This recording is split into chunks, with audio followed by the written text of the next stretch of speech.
ఇండియాలో ప్రతి ముగ్గురు పిల్లల్లో ఇద్దరు ఖచ్చితంగా అనీమియాతో ఎఫెక్ట్ అవుతున్నారు.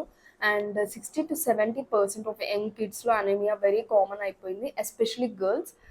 దీన్ని మనం ఎట్లా ప్రివెంట్ చేయాలో ఇప్పుడు చూద్దాం. Hello, I'm doctor Radhika, homeopathic physician from LB Nagar.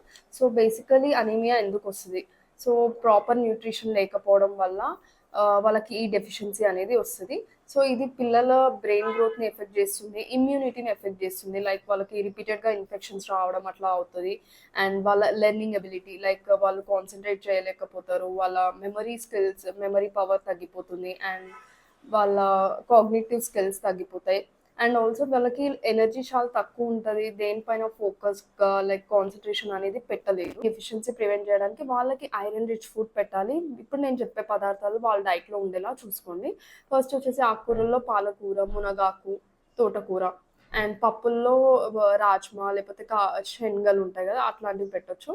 And నువ్వుల లడ్డూలు and dates and also halim seeds అని ఉంటాయి. అవి కూడా పిల్లలకి పెట్టొచ్చు. అండ్ నాన్ వెజ్‌లో అయితే ఎగ్ కానీ, ఫిష్ కానీ ఈ రీల్‌ని సేవ్ చేసుకోండి. అండ్ మీ ఫ్యామిలీ, ఫ్రెండ్స్, రిలేటివ్స్ అండ్ కొలీగ్స్‌తో షేర్ చేయండి. ఎస్పెషల్లీ గర్ల్స్ ఉన్న పేరెంట్స్‌కి షేర్ చేయండి.